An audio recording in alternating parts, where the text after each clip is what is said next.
evening, I'm Larry Souter, and welcome to Stories of Amazing Grace. We're coming to you from Bicester Chapel, the Madison Church of Christ in Madison, Tennessee. Thank you for joining us on the internet. Some are listening by way of radio, and of course for our live audience. Glad that you're here. And we'd love for you to be a part of our audience. We meet on the first Wednesday of each month, 6:30 p.m., right here, Bicester Chapel, Madison Church of Christ, Madison, Tennessee. Our theme scripture comes from Romans 8:38 through 39. I am sure that nothing can separate us from God's love, not life or death, not angels or the spirits, not the present or the future, not powers above or powers below. Nothing in all creation can separate us from God's love for us in Christ Jesus our Lord. Well, we have two guests tonight. Jerrie and Gail Barber have the distinction of recently having watched every episode of Stories of Amazing Grace, and they still decided to come. I appreciate that. That's over 70 programs. They came all the way from Pacific, Missouri, to be with us, and that's near St. Louis. Jerrie is the interim minister at the Pacific Church of Christ. Jerrie says, my full-time ministry has taken me to 5 congregations from 1967 to 2007, and 9 congregations for interim ministry from 2007 to the present. And Jerrie goes on to say, when a preacher stays a long time, usually the church doesn't like the next preacher. I volunteered to be the next preacher they don't like. That's an interesting ministry. Jerrie has been married to Gail since 1964, and by the way, Jerrie is also a ventriloquist. Gail, Jerrie's wife, is here to share her story that you can read about in her book called Fleecy Clouds, one woman's story of surviving and thriving after childhood abuse. Gail's family was poor but rich with love. Gail experienced several tragedies in her life, including physical and emotional abuse at the hands of her grandmother. I believe you will enjoy reading about her life and her book and hearing her story tonight. And you'll meet Jerrie and Gail right after this video, highlighting some important people in her life. There is a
Please make welcome Jerrie and Gail Barber.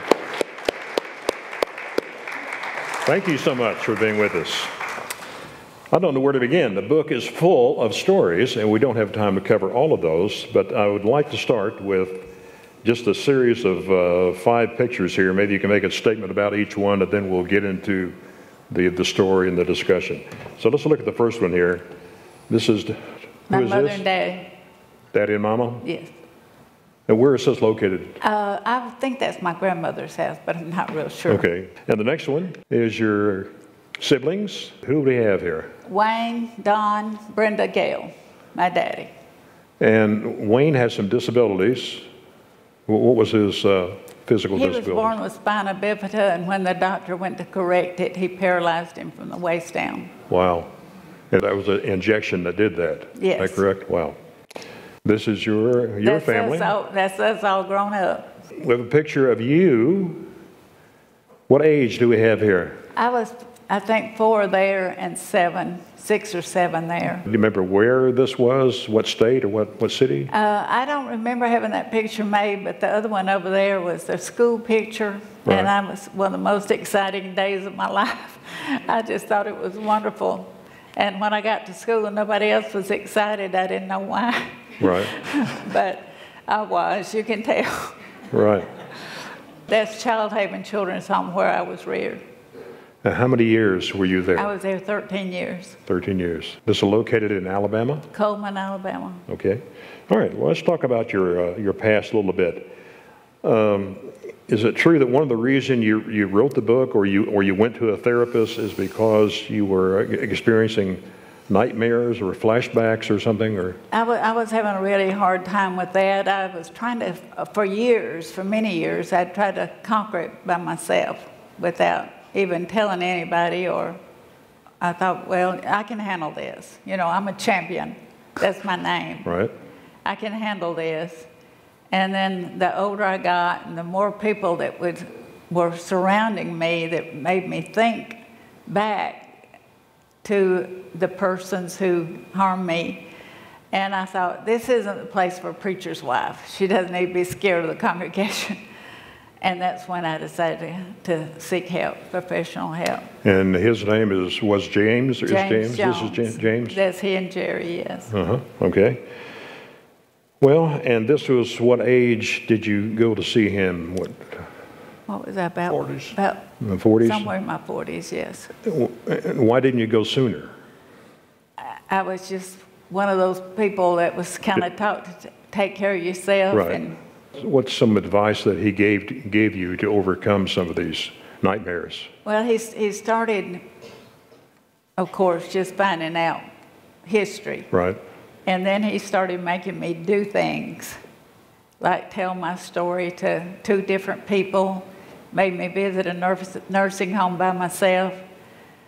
Things that really frightened me, he had me to do. Was that difficult to tell your story? It was very difficult. The visit to the nursing home, it was my grandmother, an old woman that just about killed me, almost beat me to death. And not just one time, but more. And so I was just really horrified of older women, especially if they had gnarly hands. My grandmother had gnarly hands. And so after a period of time, he didn't just jump right into it, but after a period of time, he had me to visit 2 people from church in the nursing home. And when I knocked on the first door, the lady wasn't in her room. And I was glad when I breathed a sigh of relief. But then the other lady with a visitor from the nursing home was in the room, so there were 2 in there. And I managed to do that visit pretty well. Uh-huh. Went out in my car and cried for about a half an hour before I could go back on home, but I did it. And I was able to, after that, I was able to do it more. And he helped me a tremendous lot to visit, to be able to visit and talk with people that when they got really close to me, I would back off and where I could stand still and let these people talk to me. Tell me about little me. Little me, I didn't tell anybody about that. Even James Jones. I didn't say anything about that until I started, well, I wrote about it. I started writing about 40 years ago in notebooks. James Jones had me too, and he had me write the first several years of my life, and then he wanted to print it. And my children were still at home. I said, no, we're not doing this now. But I kept taking notes, but I never told him about this. And it just seemed so unreal and so unreasonable. But it happened just the same, where a vision of myself as a little girl would appear in front of me on different occasions. I could actually pick myself up and talk to myself and hold myself in my arms and tell her she'd be crying. I, as a little child in my own arms, would be crying, and I would be trying to assure her everything's going to work out. Everything will be all right. And but she was as real in my mind as if she were a real human. Wow. Standing there. And I just thought it was too fantastic to tell anybody, so I never did until I wrote the book. And I thought, well, we're telling the truth here. We might as well tell it. How many times did that occur? Probably over my lifetime, a dozen times, 15 really? Maybe. Yeah. It started when I was about 16. When you were 16? Mm-hmm. Wow. Your mother had cancer. Yes. She died. Mm-hmm. That was a big blow, as it would be for anybody. Tell me some circumstances that occurred there about a doll and about kissing her. Oh, well, Mama had died. Daddy had prepared us for her death. When we had our last baby added to the family, Daddy had gotten us ready for her by using our cat that was about to have kittens. And so he was trying to explain to us that Mama was going to go to the hospital. Well, I thought she was going to have kittens too. But he said, no, she's going to have another one like us. Well, that cat, our house burned. While Mama was in the hospital, our house burned. Mm-hmm. And before Mama left the hospital with Brenda, the doctors told Daddy she had cancer and might live 18 months. And so when she got really sick, and when Daddy went to check the house that had burned, the cat was still there. So we had the cat, and I still to this day don't know if he killed the cat or if it died. I sometimes wonder if he just didn't kill it, so he could illustrate to us what death was. Because we had the entire funeral for that cat. Neighbors came, brought flowers, put the cat in a box, showing us what was going to have to happen to our mother. And so he had tried to explain that she wasn't the same person anymore, that her spirit had left, and of course we didn't understand all that, but it was a really bad experience. If people can read the book, you'll learn a lot of things not to do at a funeral when children are involved. But we had a lot of relatives and people shifting us. We children, there was 4 of us, shifting us back and forth. And I didn't know who the people were, and I didn't like them picking me up and passing me around like I was an object. I'm sure they meant well. I'm sure they did. But it was scary, strange people picking you up and slinging you around and crying. But one of my cousins came, and she had a gift box, a little gift bag, and in that was a doll. And she gave it to me and said it was for me to have of my very own. And my other grandmother, my mother's mother, was at the funeral. And she saw the doll, and she told me that I should put it in the casket so Mama would have something to take with her when she died. And I thought, she doesn't need this doll. I need the doll. And I kept hoping somebody would say, no, don't don't make her do that. But she did two things. She made me put my doll in the casket, which just broke my heart. And then she made me kiss my mother. And she said, kiss her on the lips. And I said, I don't want to. Daddy had explained enough about death that I knew it wasn't even like my mother in there. It didn't look like her. They had makeup on her. She never wore makeup. It was like somebody else in there. And so she bent me over the casket and just kind of threw me over into it. And I kissed my mother on the cheek. And she was cold and her flesh was hard. And I was just horrified that I had to do that. And then she let me down and the funeral started, and Daddy gathered all of us children up around him, and then here people start snatching us again. Somebody takes this baby and somebody takes this baby, and I'm not going. I mean, I just made up my mind I wasn't going with anybody. And I just sit on the floor between Daddy's legs and put my two arms around his ankles. And somebody came up. Daddy's nickname was Slim, and said, Slim, do you want me to take her? And he said, no. And I thought, bless you, Daddy, because I wasn't going anyway. I would have left there screaming if he had tried to. But it's really bad sometimes what we do to children at funerals. Right. We're going to get to you later. We're coming. So hang tight there. Tell me about Aunt Verdi. Aunt Verdi was my mother's sister. She was engaged to Daddy before Daddy met baby sister. And so he broke up with my aunt and started dating my mother. She was 17 or 18. She was still in high school. And I guess she was a woman scorned. It's the only thing I can think of, because when Mama died, we all had to go to different relatives to live. And I went to my Aunt Verdi's.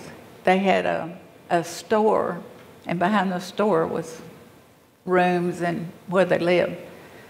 And I just thought when I first got there, it's going to be really wonderful because I got all this candy and gum, but she was not kind to me. She was bitter from. She was very different from Mama, in that she just wasn't a sweet person, and I don't know if she was just trying to get even with Daddy or what, but she would.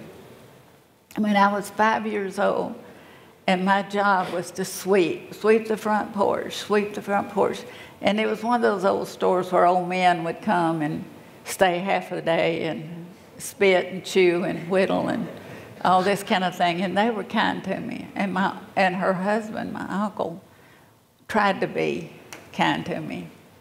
She had 3 children of her own, and they were in school. And they would rush in from school, and they could get this candy and that candy, but she never let me have any. And I was noticing that she was always writing something down, and I slept on the floor. The bathroom was right at the first of the hall, and I could go in that bathroom, but I never saw the 3 bedrooms that were attached to that hall. And I was there nearly a year. And but my place was on the floor. In the book, this statement was made by Aunt Verdi. Couches are for sitting. Yeah, beds are for sleeping. The floor is for you. I got up one night, and I think I was cold or something, and laid down on the couch. And she told me that couches were for sitting and not sleeping. And wow.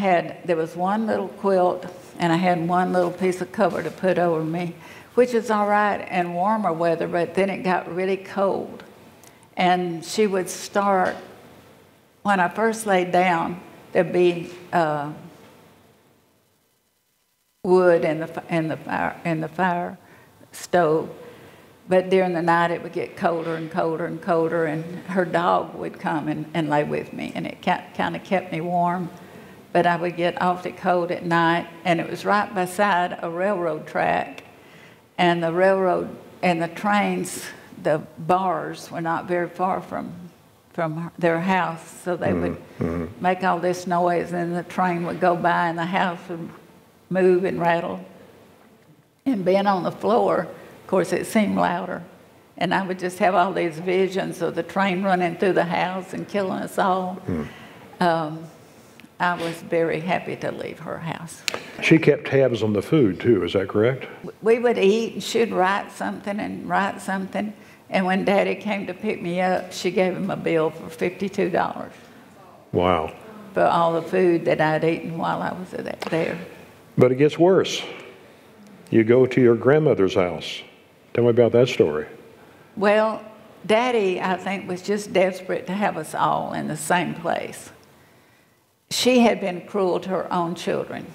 She was people say she was a beautiful woman, but she was old and nothing beautiful about her by the time I met her. And she was a prostitute. She had 3 children that all came out of her profession. And she traded for food and I don't know what all, but a lot of times peddlers, old time, you know, we had the peddlers, was one of her main sources. And her daddy's name was John Champion. He was an Englishman who had married a full-blooded Iroquois Indian. And evidently, her mother, I don't know what happened to John Champion, but evidently her mother married another man after that. But her 2 other children were girls, and she named them what her adoptive name was, which was West.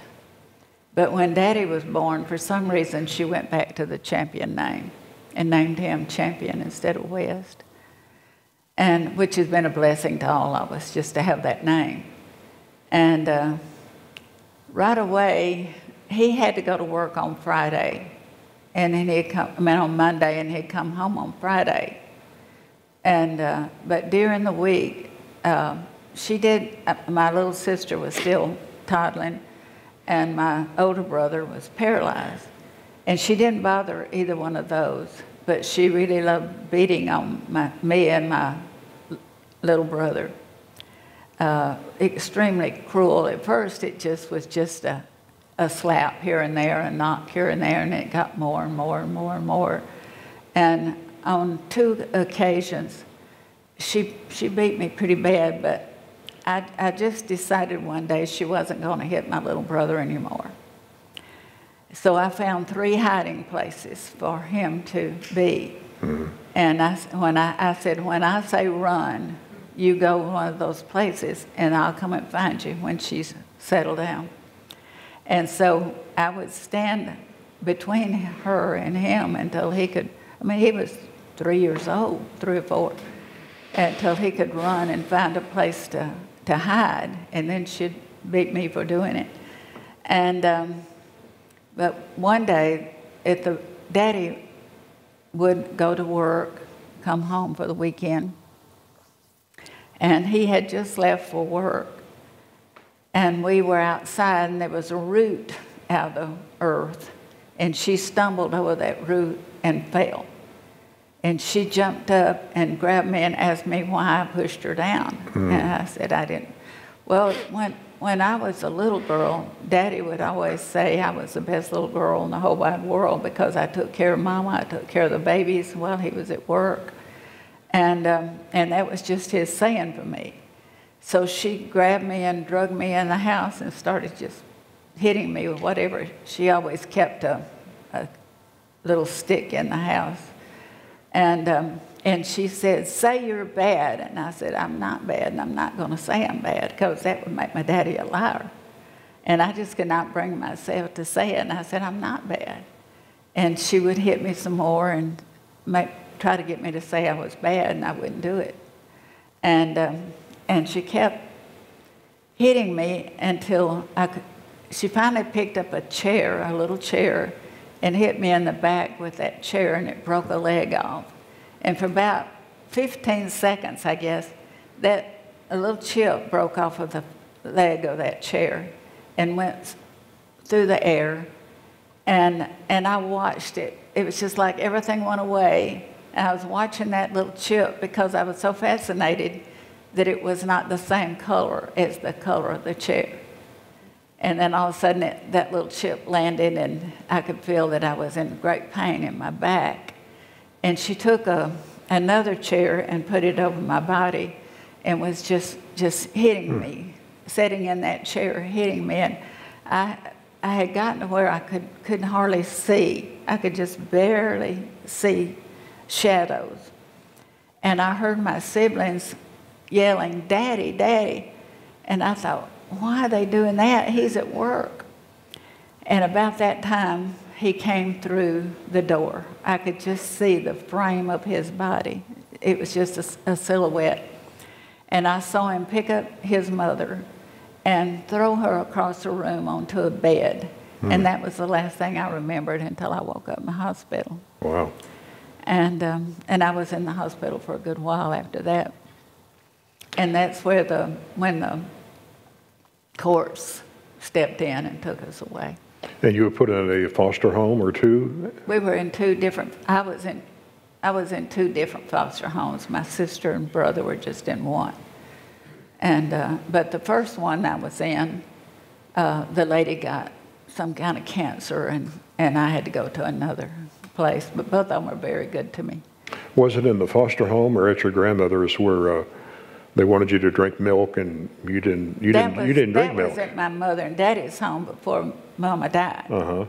While she was dying, different people, a lot of times they were just neighbors, would come and sit with us. And sometimes people, Daddy would say they were sent. So I guess they were government people or something. And in the kitchen was a kitchen table, but there was also a little bar where there had high stools. And so she came in and set me on one of those stools and fixed me some breakfast. I'd never seen her before. And I finished my breakfast and wanted down, but I couldn't get down by myself. And she said, "You can't get down till you drink your milk." I said, "I don't drink milk." And she said, "Well, you will drink your milk. You'll drink it before you get off that stool." Long story short, I sat there 8 hours on that stool until Daddy came home from work, and she wouldn't let my brothers and sisters come in and talk to me, and my mother was too sick to do anything about it. But Daddy was so angry with her when he got home and saw what she had done, and my older brother in particular was telling on her, "She's done this and she's done that." So he got on the phone and talked very strictly. I just remember his tone of voice. I don't remember what he said. But that woman is never to be in this house again, ever. And so that was, my legs had gone to sleep and my body was aching. Sure. There wasn't a back. It was just a round stool high off of the floor. And it was one miserable day. She was a horrible person. And you had some wasp stings. Yes, I was at my grandmother's. And I always wanted to show Wayne things that he couldn't see from his wheelchair. And in the back of Mammy's house was a hole in the wood. And I could, about this big, and back in there, I could see wasp nests. And I just thought it was pretty. And Sure. I was big old red wasp, they were all moving around. And I wanted Wayne to see it. So I was going to bring it out. And they stung me until I passed out from, I guess, the poison or the fear or something. And Mammy went to a neighbor and got a dog. And that dog, they say a dog will lick out the poison. Evidently they do. And that dog evidently licked on me all day long. And I came to, and at that point I thought it was the worst pain that anybody could ever have. But of course, her just about killing me was a little harder than that. Wow. Well, let's move to some somewhat happier times here. Childhaven Children's Home. You were taken from the grandmother's house to foster care, and we were taken to foster care, and Daddy had to appear before court. Now, I don't really know why, but they told him, said, Mr. Champion, you cannot take care of these children. There's no way you can take care of these children. We're going to have to help you out with that. And he said, I want them to be in some kind of Church of Christ rearing. And this judge happened to know about Childhaven, which had been purchased by the Churches of Christ, but was not open for children yet. Mm-hmm. And so that's the reason we went to the other foster homes until they could get Childhaven ready for children to start coming. That was 1951.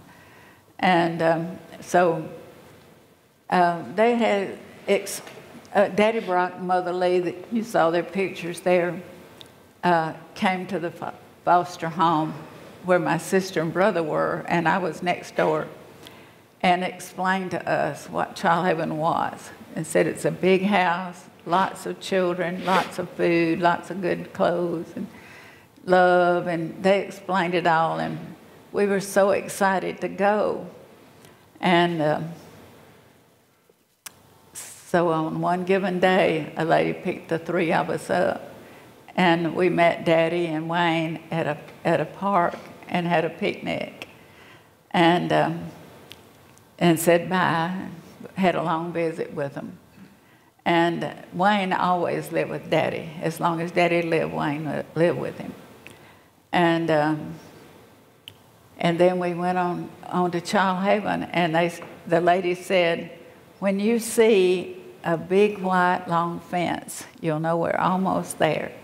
And that fence seemed to go on forever. And of course, back then you stood up in cars and all that. So we were all standing up waiting, and it had just been painted, and they had painted it, and then they sprayed sand in the paint. And on a sunny day, it just glistened like one big stone. Mm-hmm. And it was just the most gorgeous place I'd ever seen, the way it shined in the sun that way. And then we were met when we got there with Daddy Brock and Mother Lee, and they showed us around, and I loved it that day until this very day. It's just was a wonderful way to be reared. I do not regret 1 minute of my rearing at Childhaven. It was just wonderful.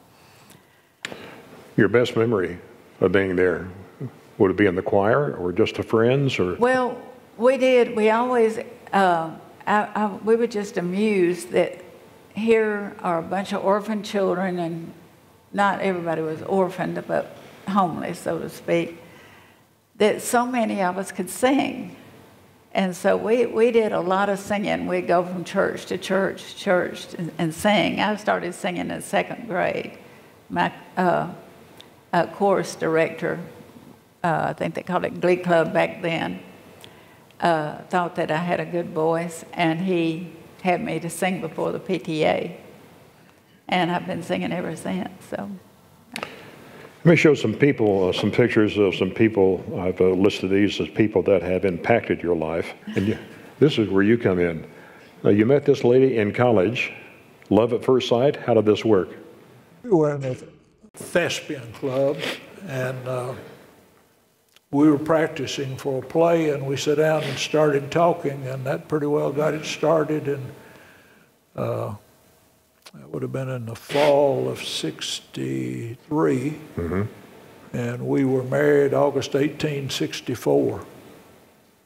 Now, there's a story about you dating somebody else before this guy. I was dating several people. And there's some kissing going on or something. And so this one guy, I was walking to the thespians by myself, and he kind of ran into me and said, "Can I walk you on over?" And I said, "Sure," you know. So we go over there. And then I started sitting by Jerrie, and he said, "Can I walk you back to your dorm?" And I said, "Sure." And I guess the other fellow thought he had claims too, so the three of us walked me back to my dorm and said goodnight.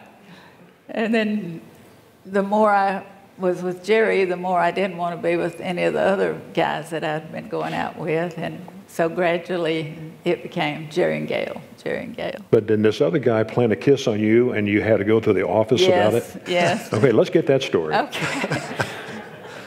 Way back then at Childhaven, you didn't do a lot of open affection, and especially kiss, and holding hands was even frowned on. But there were tennis courts here, and this guy and I were sitting there. That's before I met Jerrie. And he was older than me. He'd already been in the Army and then decided to come back to school. And he had his arm around me, and he kissed me, and I kissed him. And dean of students, he said, "I'll see y'all in my office." So we go over there, and this guy goes in, and he said, "I'm sorry, I'm older. I should have known better. I apologize." He said, "What do you think about it, Gail?" And I said, "Well, I enjoyed it, and I don't think it was anything. I don't think we did anything wrong." So and he said, "Well, y'all try to avoid that from now on. Let us go." We walked out, and he said, "Are we still on for tonight?" And I said, "Absolutely not. I don't go out with boys apologize for kissing me." So. Now, some of the ways you got Gail's attention was to throw rocks at her window. Is that correct? Well, that was pre-iPhone days. Pre-iPhone. And she lived in the basement of Hall Rowland Hall, and each dorm only had maybe one phone per floor.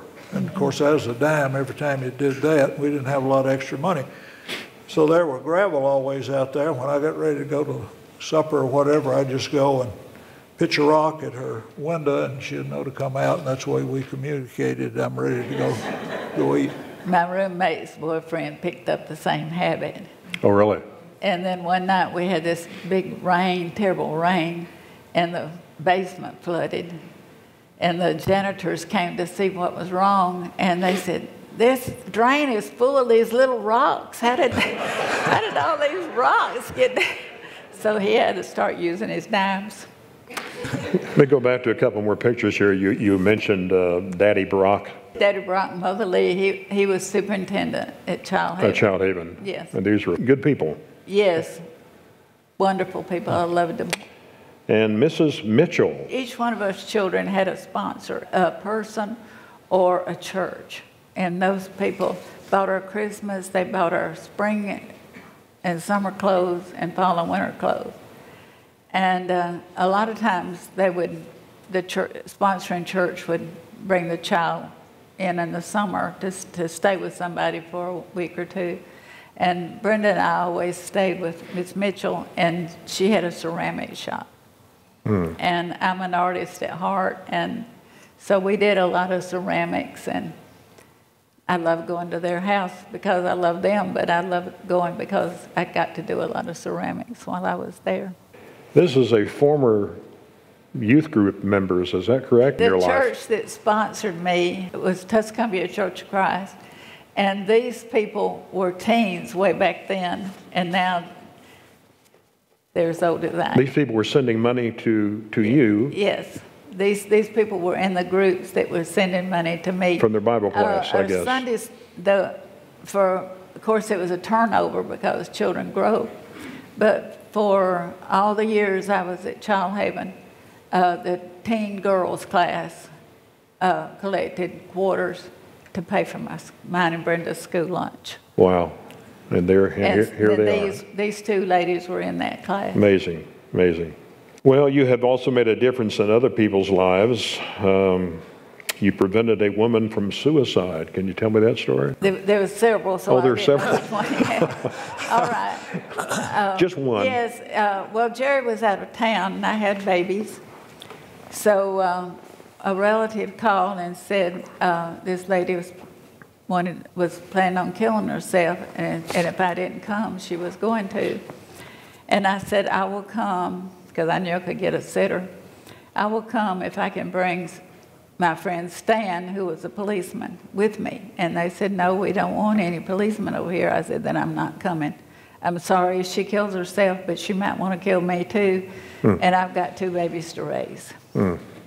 And they called me about 5 minutes later and said, "Bring the whole police force if you want." Well, about that time, Jerrie came home. We got a sitter and went over. And I could see her through a door. A door was open just enough that I could look through the crack and see her, and she had a big butcher knife against her throat. And so I walked in and just held my hand out, and she handed it to me, and I sat down beside her, and she just fell on me and cried and cried and cried, and we called people, and they took her to the hospital for a while. You brought a guest with you tonight. Yes. Seated on the front row. Yes. Alice Sullivan. Yes. The ghostwriter. Yes. For this book. Let's ask her a couple questions here. First of all, you're a New York Times best-selling editor 11 times over. Since 2001, you've written nearly 60 books, edited over 1,300 titles. How did Gail's story impact you when you were editing this? I love all of my authors, but there are some that truly stand out because of the power of the story and also because of the bond we create during the process. And she's by far one of my favorite of all time. It is a very impactful story. It touched me personally. You know, even though we don't have the same background, trauma is trauma, hurt is hurt.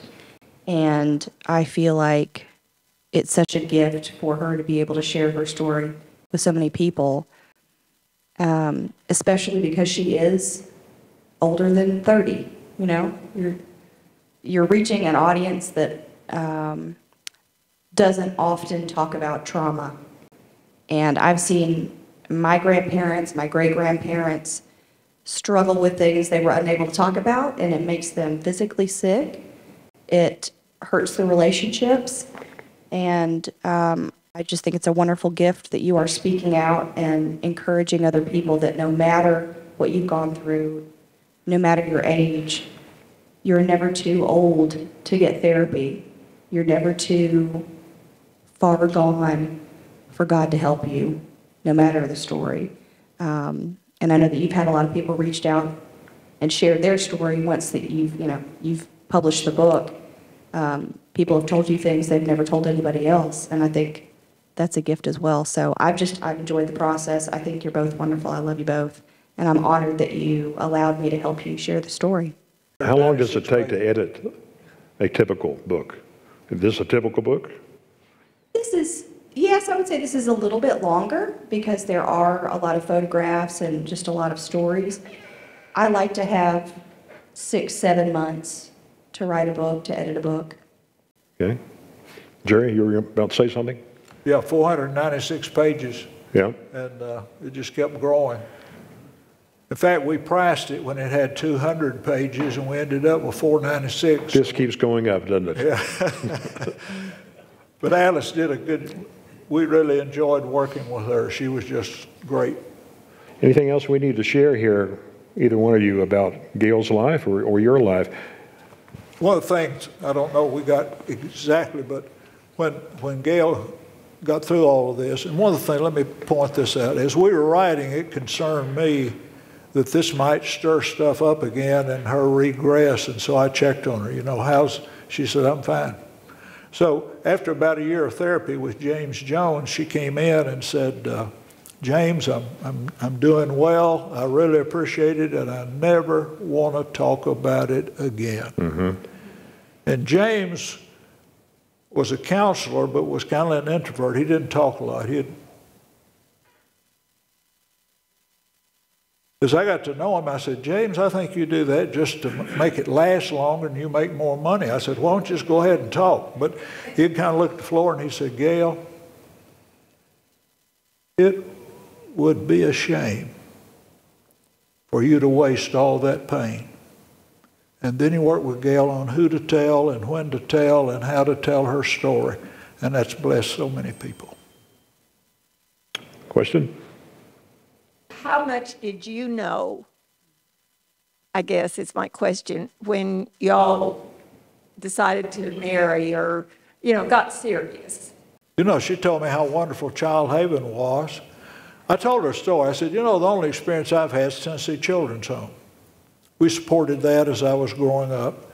And we visited some over there, and I told Gail, I said, you know, every time we go visit Tennessee Children's Home, I'd watch the roads, and I thought, well, if they leave me, I'll find out the way back home.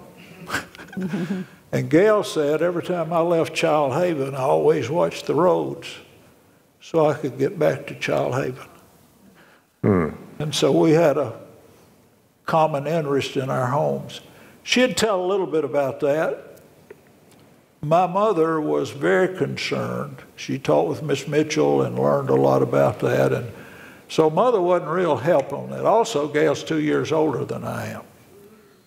And we had a friend who got married Thanksgiving. He married a girl 2 years older than him. I didn't know Gail was I knew she was 2 days older than me. She's March 13, not March 15. And I'd joke about that, marrying an old woman. And I said, I can't figure why he would marry his grandmother. I said, I just don't understand it. And so she wrote me at Christmas time and informed me that she was 2 years and 2 days older than I. But it really worked out well because for her 50th birthday, I bought her a 10-year membership in AARP, provided she'd let me use the spousal card until I was old enough. There you go. But really, what I learned about her didn't bother me too much. Daddy's daddy spent most of his adult life at Central State Hospital on Murfreesboro Road. I only saw him at home one time. Daddy's only brother was admitted to Central State Hospital, and he went 6 years where nobody ever heard him speak a word. My mother's daddy, my granddaddy on her side, committed suicide. I had an uncle committed suicide, and I had a first cousin that committed suicide. I had 2 aunts on my mother's side that got shock treatment every 10 years for depression. So Mother said, you know, Jerry, you know, Gail's an orphan. We don't know what all's happened to her. And I said, man, she's taking a risk getting into my family. So we were well matched for that. And I resented that growing up, but it's been a blessing to my ministry. It's helped me to understand folks have problems, and you're able to overcome those with God's help. One of my main reasons for writing the book was that people like me are in every congregation, and you just don't know it. And there was a lady at church where we are now that was always just a little coolish to me. I just couldn't get past the barrier that there was something that she just didn't like about me. Didn't know what it was. And then she bought my book. And the Sunday after she read my book, she came sliding in the seat beside me and said, you know, I've been through a lot of stuff like that. And she just talked and talked and talked, and she hugged me. And she's just loved me ever since. I don't know what she thought before, but when she realized that I was not this preacher wife perfect image, that I had come from somewhere, then she could identify with me. And I've had friends and strangers to call me, write me, and say, when you're in my town, could I have lunch with you and talk? I have this secret. I've never told anybody, but I would tell you, if we could meet, if we could talk. People call me on the phone and can hardly contain themselves because they see themselves in my book. Been a blessing to others by sharing your story. Can you tell me about the last time you saw little me? It was a good day. She usually was in a corner of the room. She would start out and she would be crying, just crying and crying and crying and crying. And I'd be trying to get her to stop crying. And over the years, she cried less, and I always wanted to lay her head on my shoulder.